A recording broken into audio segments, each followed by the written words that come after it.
구약성경 에스겔서 31장 1절에서 11절입니다.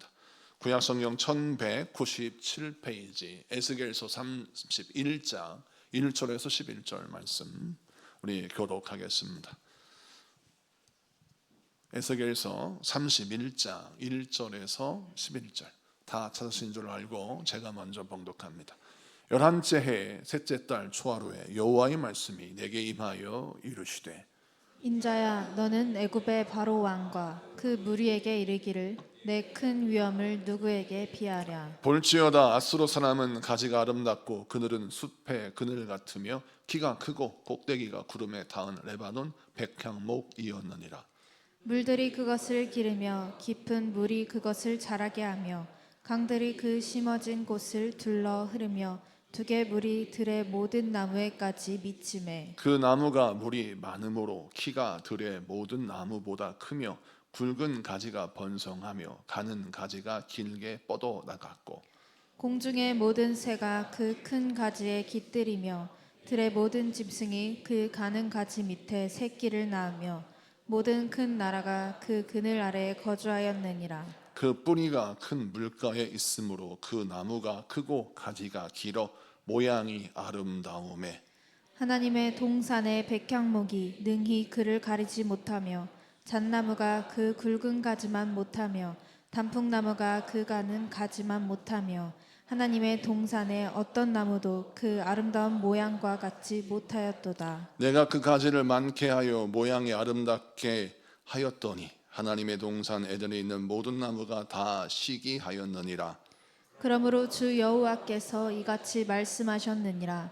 그의 키가 크고 꼭대기가 구름에 닿아서 높이 솟아났으므로 마음이 교만하였은즉 다 같이 내가 여러 나라의 능한 자의 손에 넘겨줄지라. 그가 임의로 대우할 것은 내가 그의 악으로 말미암아 쫓아내었습니다. 아멘. 할렐루야. 자, 오늘은 에스겔서 31장 1절에서 11절까지 말씀을 통해서 시선의 감옥에서 벗어나 믿음의 시선으로 살아라. 시선의 감옥에서 벗어나 믿음의 시선으로 살아라 라는 제목으로 말씀을 증거할 때 많은 은혜 받는 시간 되기를 바랍니다. 오늘 본문 말씀은 애굽에 대한 심판의 내용입니다. 도대체 우리 하나님이 애굽을 얼마나 싫어하셨으면 애굽에 대한 심판의 말씀을 연이어서 계속 반복하십니까? 애굽이 하나님의 심판을 받게 된 이유가 오늘 본문에 등장하는데 그 이유가 뭐냐면 애굽은 아수르와 같아서 하나님께 교만하였고 특별히 애굽이 계속해서 이스라엘 백성들에게 주변 나라 백성들에게 무엇을 심어 놓았느냐? 하나님을 믿지 말고 나를 믿어라. 하나님께 기도하고 하나님께 의뢰하고 하나님을 신뢰한다 할지라도 그 하나님이 너의 인생의 문제를 해결해 주더냐. 그런데 보이는 나, 힘이 있는 나, 번성한 나를 의지하면 내가 너에게 군대를 빌려주고 내가 너에게 배고픔을 해결할 수 있는 돈을 빌려줄 것이고 내가 너에게 실제적인 도움을 줄 텐데 왜 눈에 보이는 왕을 의지하지 않고 눈에 보이지 않는 하나님을 의지하느냐? 하나님 믿는다고 돈이 나오냐? 떡이 나오냐? 라고 하면서 애굽이 끊임없이 주변 나라의 백성들에게 자신을 의지하라고 가르치고 자신을 자랑하고 자신을 드러내는 일들을 행했습니다. 자, 이런 일들을 행하자 하나님께서 애굽을 치시겠다고 멸망하고 애굽을 심판하시겠다고 말씀하시며 이제 오늘 말씀을 선포하시는데 애굽을 심판하시면서 애굽의 모습을 아수르와 비교하고 있습니다. 그러니까 오늘 본문은 어떤 특징을 갖고 있냐면 애굽과 비슷한 아수르가 어떠한 모습이었고 아수르의 이런 모습 때문에 아수르가 하나님의 심판을 받았던 것처럼 너 애굽도 이렇게 하나님의 심판을 받을 것이다 라는 메시지예요. 그럼 이 말씀을 우리가 어떻게 이해해야 되냐면 이 말씀 속에 담겨있는 하나님의 메시지를 읽어가면서 우리가 어떻게 하면 이 땅에서 참된 믿음으로 승리할 수 있는지, 그리고 내가 사람 의지하지 않고 하나님 의지하고 신앙생활 하려면 어떻게 신앙생활을 해야 하는지 그 해법을 발견하는 귀한 시간 되기를 축복합니다. 자, 그러면 오늘 본문 말씀 우리가 다 같이 읽었지만 2절만 다시 한번 읽어볼까요? 2절 다 같이 읽습니다.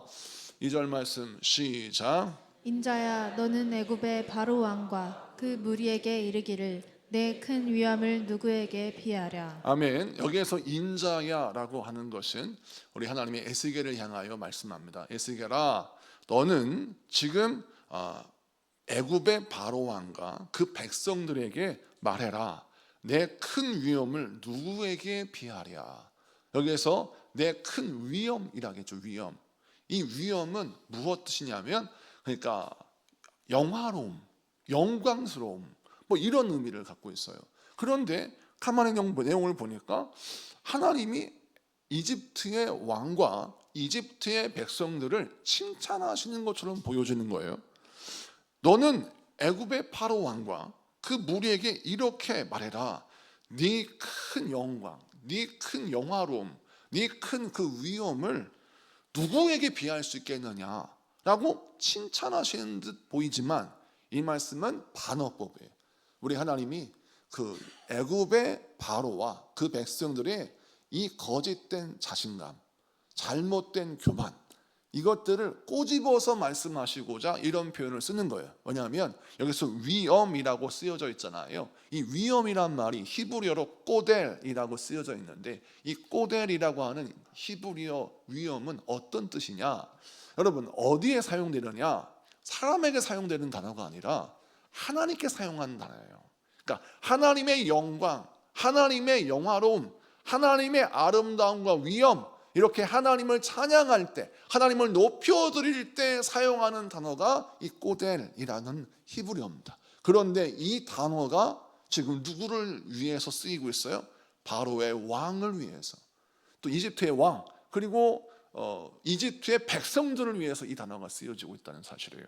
그러면 우리 주님이 지금 무엇을 꾸짖고 계시냐면, 하나님께 돌려야 할 영광을 대신 받고 하나님을 높여드려야 할 사람들이 하나님을 높이기는커녕 자신을 높이고 있는 상황을 꼬집어서 말씀하시며 이렇게 말씀합니다. 너 바로와 이집트의 백성들아, 네가 하나님께서 받으셔야 할 그 위엄을 너희가 대신 받는데 그 위엄이 얼마나 큰지 모르겠구나 라고 말씀하시고 뒤이어 설명하십니다. 그러면서 애굽이 이렇게 하나님께 교만하여 하나님의 영광을 자신이 취하는데, 너와 비슷한 사례가 있었는데 그 사례가 바로 아수르라고 하는 나라다라고 하면서, 아수르가 하나님의 위엄을 찬탈하여 범죄하였을 때 그 이야기를 하시는데, 오늘 읽은 본문은 이거를 비유적으로 설명하면서 아수르를 레바논의 백향목이라고 표현합니다. 자, 그 구절을 잠깐만 보겠습니다. 쉬운 성경 버전으로 3절, 4절을 봅시다. 3절, 4절, 5절까지 한번 볼까요? 시작. 아시리아는 한때 레바논의 백향목 같았다. 그 아름다운 가지로 온 숲을 덮었다. 그 키는 하늘에 닿았고 그 꼭대기는 구름에 닿았다. 물이 풍부하여 그 나무가 잘 자랐고 샘이 깊어 그 나무가 높이 자랐다. 강이 숲으로 흘러 그 나무 밑을 흠뻑 적시었다. 들판의 다른 나무들보다 그 나무는 키가 더 컸고 물을 흠뻑 받아 가지도 길게 잘 뻗었다. 아멘. 전 5절까지만 읽었는데 쭉 읽어보면 어떤 내용이 나오느냐. 자, 아수르라고 하는 나라를 레바논의 백향목으로 비유를 했는데, 하나님께서 말씀하시기를 너 레바논의 백향목 아수르, 너는 나의 은혜로 쑥쑥 자라서 그 가지가 풍성해지고 열매가 풍성해져서 너의 가지에 많은 새들이 깃들었고, 너는 그야말로 숲을 이루어서 너의 위엄과 너의 그 아름다움이 굉장히 좋아졌다. 심지어 백향목의 그 아름다움이 얼마나 대단한지 주변에 있는 나무들이 희귀할 정도였다. 여기까지는 하나님의 은혜로 이 아수르가 이렇게 번성한 나라가 되었다는 걸 설명합니다. 그런데 이 아수르가 나중에 어떻게 타락합니까? 자, 아수르가 점점 큰 나라가 되더니 어떤 일을 자행했냐면 주변 나라를 정복하고 주변 나라를 약탈하기 시작했어요. 그러면서 물건만 빼앗아가고 사람만 잡아가는 것이 아니라 어떤 못된 짓을 했냐면 민족성을 말살하고 아수르 백성화 시키려고 했어요. 여러분, 일본이 우리나라를 침공하여서 우리 조선이 식민지가 되었을 때 창시 계명을 왜 했습니까? 민족성이 너무나 다르니 한국의 민족성을 말살시키기 위해서 창시 계명을 통하여 우리의 한국의 이름, 한민족의 이름을 일본식의 이름으로 바꾸어 사람들로 하여금 일본식 사고방식과 일본식 문화를 갖게 하도록 하기 위함이었죠. 그 목적은 바로 식민지 사람들로 하여금 자신의 민족성을 잃어버리고 나를 억압하고 다스리는 그 주인 노릇하는 그 나라를 추종하고 그 나라의 백성으로 살게 하기 위함이었어요. 이것처럼 아수르가 점령하는 모든 나라에게 그와 같은 일을 행했어요. 그래서 어떤 방법을 취했냐면 그 북이스라엘을 이제 아수르가 침공했는데 이 북이스라엘에 침공해 보니까 이 북이스라엘 사람들이 하나님을 경외하는 사람들이 제법 믿는 거예요. 그러다 보니까 이 하나님을 믿는 믿음 때문에 이스라엘의 민족성을 어떻게 짓밟고 바꿀 수가 없는 것처럼 느껴졌어요. 그래서 이 아수르가 북이스라엘의 고위층 인사들, 그리고 귀족들, 그리고 신앙 좀 좋은 사람들 싹 잡아다가 자기 나라로 끌고 갔어요. 그리고 아수르 사람들을 이주시켰습니다.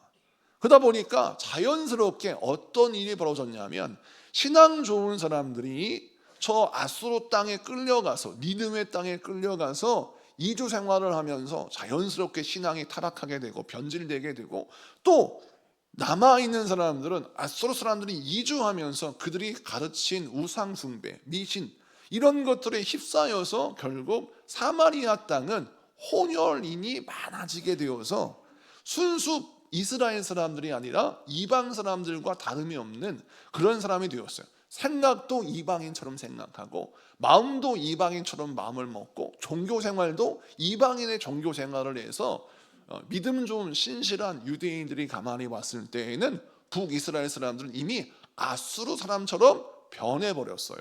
그래서 복음서를 보면 마태, 마가, 누가, 요한복음을 보게 되면 사마리아 사람들을 경건한 유대인들은 어떻게 했어요? 싫어했어요. 이는 무엇입니까? 저들은 타락하고 변질된 사람이라고 생각했기 때문이죠. 자, 그러면 그런 결과를 만든 장본인이 누구예요? 아수르예요. 그럼 이 아수르가 하나님 앞에 어떤 범죄를 했어요? 자신의 힘을 가지고 과시한 나머지 자신의 민족성을, 자신의 생각과 마음과 종교를 다른 사람에게 이제 강요한다고. 가만히 보니까 하나님이 걸리적거리는 거예요. 나는 미신을 믿고 우상을 섬기는데 하나님을 믿는 믿음이 걸리적거린다. 그래가지고 하나님을 아주 멸시하고 조롱하고 하나님을 믿는 사람을 핍박하는데 온 힘을 기울였어요. 그래서 아수르가 북이스라엘 무너뜨리고 남유대로 침공을 합니다. 그래가지고 그들이 어떤 짓을 저지르냐면 대놓고 하나님을 조롱하고 대놓고 하나님을 비웃어요. 자, 아수르의 왕 사네립이 군대 장관을 보냅니다. 그 사람이 립사게예요. 랍사게. 근데 랍사게가 이제 자기 주인이 남유대 예루살렘을 점령해라라는 명령을 했기 때문에 이 랍사게가 내려와서 예루살렘을 포위하고 심리전을 벌이는데 그 장면을 한번 보도록 하겠습니다. 열왕기하 18장 30절 31절 두 절을 봅시다. 열왕기하 18장 30절 31절 쉬운 성경 버전 한번 보겠습니다. 시작. 히스기야가 너희에게 여호와께서 틀림없이 우리를 구하실 것이다. 이 성은 아시리아의 왕에게 넘어가지 않을 것이다 라고 말하면서 여호와를 의지하게 하여도 믿지 마라. 히스기야의 말을 듣지 마라. 아시리아의 왕이 이렇게 말씀하셨다. 너희는 항복하고 나에게 나오너라. 그러면 누구나 자유롭게 자기의 포도나무와 무화과나무의 열매를 먹을 수 있을 것이다. 다시요. 31절 먹을 것이다. 누구나 자유롭게 자기의 샘에서 물을 마실 수 있을 것이다. 그 다음에 35절 이 모든 나라의 그 어떤 신도 그 백성을 내 손에서 구해내지 못했다. 그러니 여호와도 예루살렘을 내 손에서 구해내지 못할 것이다. 아멘. 자, 오늘 말씀 보니까 자, 사네립이 이스라엘 무너뜨리고 남유다도 무너뜨리려고 랍사게라고 하는 군대 장관을 보냈어요. 이 랍사게는 일반 그냥 일개 군대 장군이에요. 근데 그 장군이 히브리어 방언으로 하나님을 조롱하는 모습이 보이죠. 하나님 믿지 마. 하나님 너 절대 구원할 수 없어. 하나님은 너를 버렸다.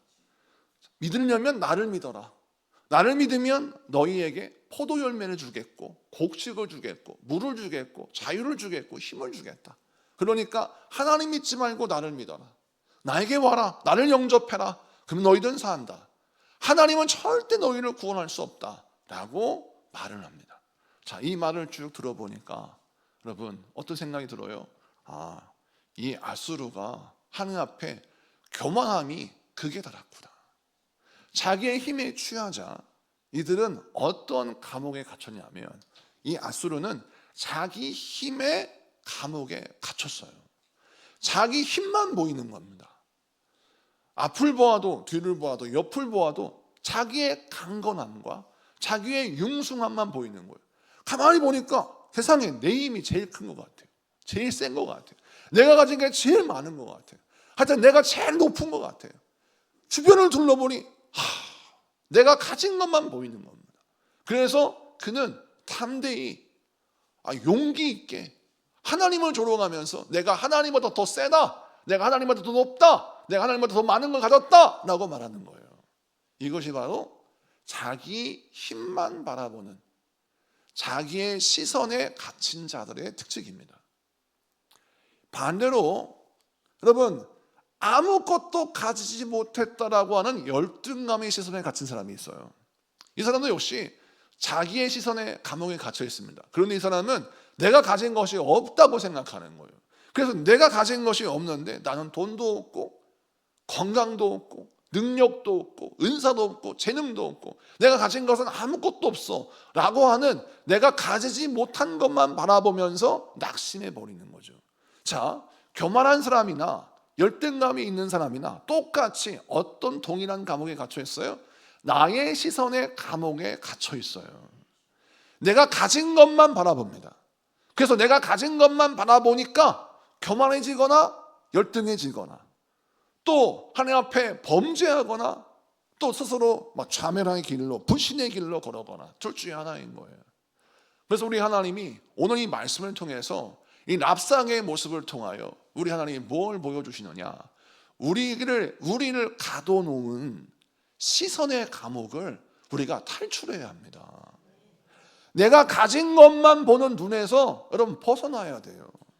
무엇을 바라봐야 합니까? 하나님께서 나에게 예비하신 그 하나님의 능력을 바라보는 시선으로 우리가 변모해야 되는 거예요. 그래서 내가 가진 시선의 감옥에서 벗어나 하나님을 믿음으로 바라보는 시선으로 전환될 때에 우리 인생의 참된 복이 시작되는 것입니다. 자, 히스기야가 이렇게 랍사게의 말을 듣고 마음이 무너졌어요. 왜 무너졌습니까? 사실 그는 믿음의 사람이에요. 만약 자기가 군대가 있다면 이 건방진 랍사게가 어찌 우리가 믿는 하나님 만군의 여호와 하나님을 조롱하고 욕할 수 있느냐, 내가 가만두지 않겠다, 군대를 다 소집해 그리고 가자 라고 해서 랍사게의 군대가 싸우면 될 거 아니에요. 그런데 문제는 현실이 너무나도 연약해요. 랍사게의 말이 어느 정도는 사실에 입각한 내용 같아요. 왜냐? 전쟁을 벌이고 전투를 벌이면 백전백패나 다름없는 현실이 그의 현실인 거예요. 자기 군대를 좀 세어봤어요. 그랬더니 랍사게 군대를 이길 수가 없네요.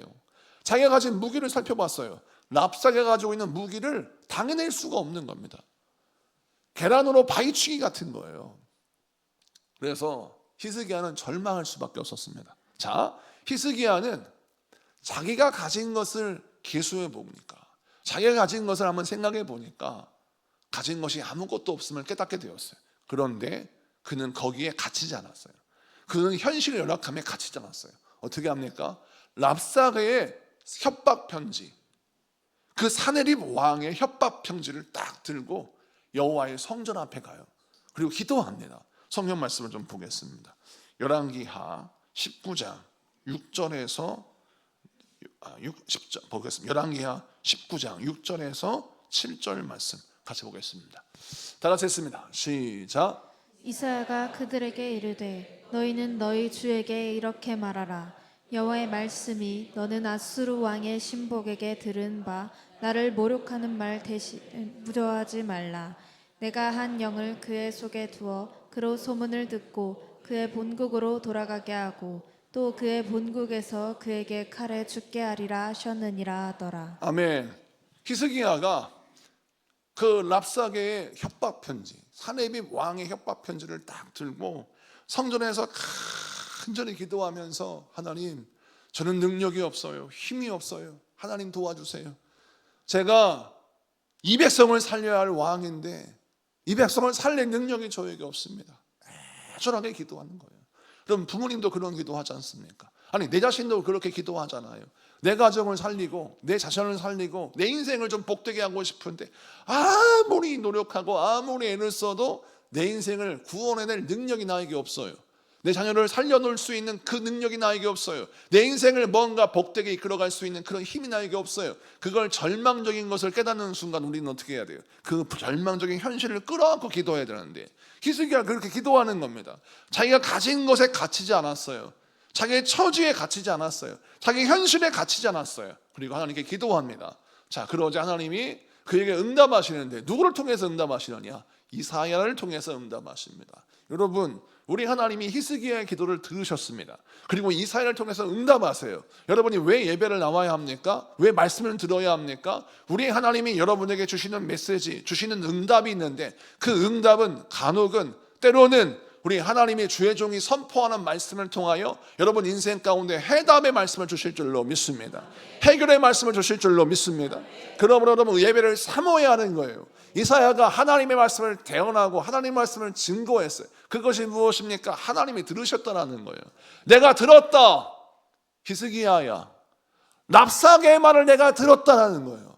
여러분, 하나님이 다 안 들으시는 것 같지만 하나님이 여러분의 삶의 현장에서 귀를 기울이시고 하나님을 조롱하는 세상의 말을 다 들으십니다. 여러분이 어떤 고난을 겪고 어떤 고통을 겪고 어떤 어려움을 당하는지를 하나님이 다 아시고 여러분의 그 고통의 소리를 들으세요. 그리고 여러분 하나님께서 말씀하십니다. 내가 너희를 도와주겠다. 두려워하지 말아라. 걱정하지 말아라. 너를 조롱하고 너를 비웃고 너를 죽이려고 하는 저 랍사게, 저 사내립 왕 내가 치겠다. 내가 해결해 주겠다고 말씀하시고 뭐라 하시냐면 사내립 왕은 칼에 맞아 죽을 것이다 라고 하나님께서 말씀하시는 겁니다. 여러분, 우리 하나님이 여러분의 기도에 들으십니다. 여러분의 기도에 응답하십니다.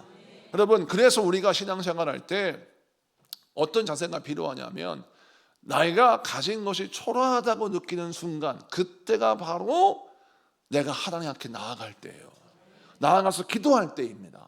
자, 히스기야가 그렇게 기도하자 하나님이 어떻게 역사하셨죠? 이사야를 통해서 응답하셨죠. 오늘 본문의 본문을 보면 자, 이 아수르가 레바논의 백향목과 비유되고 백향목이 얼마나 크고 울창한지 백향목 숲이 하늘 높이 올라가 있고 울창하게 퍼져 있었다고 성경은 기록하고 있습니다.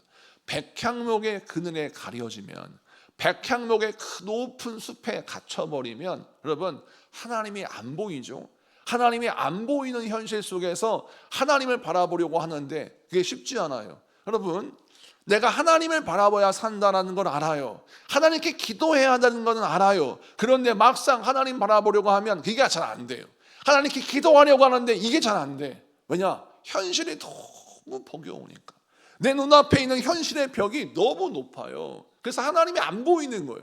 내가 가진 인생의 문제가 너무 중해서 하나님 보이지 않는 거예요. 자, 그때 필요한 기도가 무엇입니까? 나를 가로막는 백향목을 뚫어내는 기도가 필요해요. 나를 가로막는 장벽을 뚫어버리고 관통하고 돌파하는 기도가 필요합니다. 그 기도를 해야 하는 거죠. 그 기도가 어떤 기도예요? 아까 말씀드렸죠. 응답 받을 때까지 기도하는 겁니다. 하나님께서 yes, no 아니면 stay 기다려라 라고 말씀하실 때까지 우리는 어떻게 해야 돼요? 하나님께서 말씀하신 대로 하나님이 응답하시는 대로 역사하시는 대로 하나님이 일하시는 대로 기다리기 위해서 일하시긴 그 하나님을 만나기 위해서 우리는 어떻게 해요? 응답받을 때까지 기도해야 하는 거예요. 히스기야가 기도했어요. 그래서 하나님이 응답하시고 역사하십니다. 어떻게 역사하십니까? 하나님이 하나님의 복병을 보내시고 하나님의 군대를 보내시듯 우리 하나님이 여호와의 사자를 보내세요. 그래서 이 랍사게의 군대가 예루살렘을 포위하고 있었는데 하나님의 군대가 치자 18만 5천 명이 죽습니다. 자, 오늘 말씀 열왕기하 19장 35절, 36절, 37절을 봅시다. 열왕기하 19장 35, 36, 37 다 같이 읽습니다. 시작.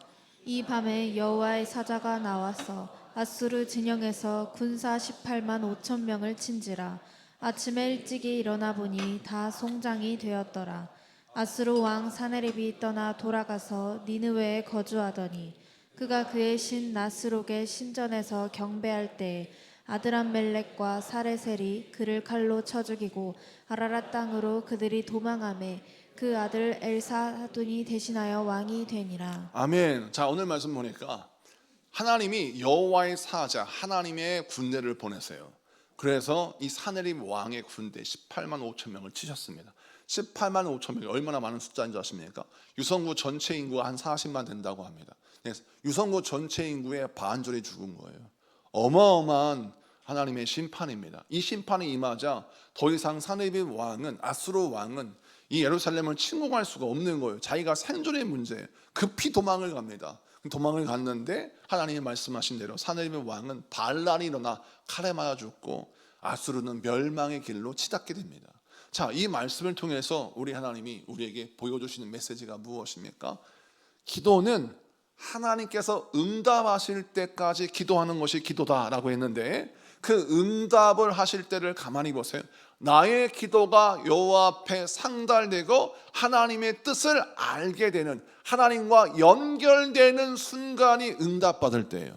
하나님께 연결되는 순간이 하나님이 일하시는 때입니다. 그래서 하나님과 내가 연결될 때까지 기도해야 되는데, 이것을 우리가 쉽게 한번 설명해 드리도록 하겠습니다. 여러분, 휴대폰을 사게 되면 모든 휴대폰이 한 125기가 내지 256기가 정도 되고, 좀 다른 사람들 한 300기가 넘는, 500기가 넘는 용량을 가지고 휴대폰을 삽니다. 근데 휴대폰을 저렴하게 사기 위해서 대개 256기가의 휴대폰을 사는데, 여기 보면 여러분들 다 많은 분들이 사진을 많이 찍죠. 그래서 어떤 권사님 얘기를 들어보니까 사진을 10년치 사진이 다 여기 있다는 거예요. 그러니까 용량이 너무나 차가지고 용량을 계속 큰 거를 써야 된다는 겁니다. 그런데 하루는 가게에 갔더니, 휴대폰 가게에 갔더니 용량이 큰 500기가짜리 비싼 휴대폰을 살 필요가 없다고 하면서 뭘 설명해 주냐? 클라우드 서비스를 설명해 주더라는 거예요. 클라우드 서비스가 뭐냐면, 가상 공간에 내가 가지고 있는 모든 자료를 다 올려놓으면 그 클라우드에 있는 공간에 하늘에 창고가 있는 것처럼 가상 공간에 창고가 있는데, 그 창고에 나의 모든 자료를 다 올려놓으면 내 휴대폰은 텅 비어 있어도 상관없다는 거예요. 그래서 필요할 때 가상 공간에 있는 그 창고에서 사진을 다운받고 내 자료를 다운받으면 10년치 아닌 20년치의 사진을 다 고스란히 보존할 수 있다고 하는 서비스를 들었던 거예요. 자, 이 이야기를 듣고 너무 신기하다는 얘기를 들으면서 제가 여기에서 참 하나님의 은혜가 되는 인사이트를 받았어요. 여러분, 우리 인생의 하드웨어는 세상과 가지고 있는 하드웨어와 잘 달라요. 세상은 정말 슈퍼컴퓨터처럼 엄청난 능력과 힘과 스펙을 갖고 있는데, 나는 거기에 비해서 보잘것없는 스펙을 갖고 있는 사람이에요. 그런데 내가 누구에게 연결되면 하나님의 역사가 일어나느냐? 하나님께 연결되면 하나님께서 가상 공간에 클라우드가 있는 것처럼 하나님의 나라에, 하나님의 보좌에 하나님의 창고가 있어요. 이 하나님의 창고는 하나님이 가지신 모든 능력이 고스란히 그곳에 있는 겁니다. 그런데 그곳에 연결되면 어떤 일이 벌어지냐? 하나님께서 가지신 능력이 나에게 공급되고 나에게 이어지는 거예요. 여러분, 가상 공간에 있는 자료도 내가 어디에서 무엇하든지 로그인만 하면 내가 그것을 다운받을 수 있는데, 여러분, 이것을 인간이 구현해내고 있어요. 그런데 영적인 세계도 마찬가지라는 겁니다. 하나님이 가지신 영적인 세계에서는 하나님의 지혜와 능력과 치유하심과 권능이 존재해요. 근데 하나님의 그 풍성한 능력의 창고에 누가 연결되느냐? 믿음으로 기도하는 자가 연결된다는 것입니다. 믿음으로 연결되면 내가 어디에서 무엇을 하든지 내가 필요한 은혜가 공급되고 내게 은혜가 나에게 허락되어진다는 것입니다. 그래서 성경 말씀을 보니까 하늘 창고를 여는 자들은 어김없이 그 능력을 공급받더라는 거죠. 여러분, 출애굽기를 보게 되니까 모세가 하나님 앞에 기도하죠. 기도할 때 하나님, 길이 보이지 않습니다. 홍해를 열어주십시오라고 기도하고 하나님 간절히 간구하였을 때 모세가 하나님께 기도하듯 하나님의 말씀의 명령을 따라서 그가 가진 지팡이를 가지고 홍해를 향해 손을 내밀자 어떤 일이 벌어져요? 홍해가 쫙 갈라지지 않습니까? 바다를 갈라서 길을 내시는 하나님의 놀라운 역사가 하나님께 연결되었을 때 허락되어진 권능이 됐어요. 뿐만 아니라 홍해를 건너난 이후에, 광야 생활을 시작한 이후에 어떤 일이 벌어져요? 하늘 창고가 열리고 하늘에서 만나가 내립니다. 우리 하나님이 만나를 공급해 주셨어요. 그 은혜로 말미암아 40년 동안 광야 생활할 때 이스라엘 백성들은 배굶지 아니하고 인생을 살아갈 수 있었죠. 여러분, 이것처럼 우리 하나님은 모든 믿는 자에게 하늘 창고를 열어주실 준비를 다 하고 계세요. 이 하늘 창고를 모세는 받아 누렸고 다윗도 받아 누렸고 수많은 믿음의 인물들이 받아 누렸습니다. 그러면 우리가 신앙생활할 때 항상 명심해야 될 것은 우리의 기도가 하나님의 나라에 연결되고 주의 보좌에 연결되고 주의 마음에 연결될 때까지 기도하는 것입니다. 그러면 우리 주님이 우리에게 응답하십니다. 연결되었음을 확신하고 우리가 선포할 수 있는 그 은혜를 허락해 주시는 거예요. 그러므로 우리가 기도하면 우리 하나님께서 응답하셔서 우리의 삶에 살 길을 허락하시고 도움의 손길을 허락하신다는 것이죠. 오늘 본문에서 그걸 설명하면서 히스기야가 하나님 앞에 기도하였을 때 하나님이 그에게 살 길을 열어주시사 그의 나라를 건져주시고 그의 나라를 구원해 주셨다라고 말씀하시는 것을 통해서 이 오늘 읽은 에스겔서 31장의 아수르의 심판이 무엇 때문에 하나님이 심판하신 겁니까? 아수르가 자기가 가진 힘에 취해서 내가 가진 것만 바라보고 살았더니 교만해져 가지고 자기의 숲을 울창하게 세우고 그 숲 안에 갇혀버리니까 자기의 힘이 전부인 줄 알아 하나님 앞에 교만에 행하다가 결국 멸망을 당했지만, 오히려 반대로 바벨론의 숲에서 벗어나 하나님 바라보는 사람들은 오히려 그 숲에서 보지 못했던 하나님을 바라보면서 놀란 구원과 능력을 받았다라는 것입니다. 오늘 이 말씀 붙들고 여러분, 세상이 보여주는 나무에 눈이 가리지 마십시오. 세상이 우리에게 가르치는 시선에 여러분의 시선을 담지 마십시오. 하나님의 시선에 여러분의 시선을 담으시고 하나님이 보라고 말씀하시는 것을 보고 하나님이 들으라고 하는 말씀을 들으면 여러분, 하늘 창고의 문이 열려서 여러분에게 연결될 줄로 믿습니다. 우리 하나님의 창고가 연결되면 여러분이 그토록 힘들어하는 인생의 문제가 해결되고 하나님의 능력이 공급되어지며 하나님의 역사가 나타날 줄로 믿습니다. 이 말씀을 듣고 승리하는 여러분들에게 축복합니다. 찬양하겠습니다.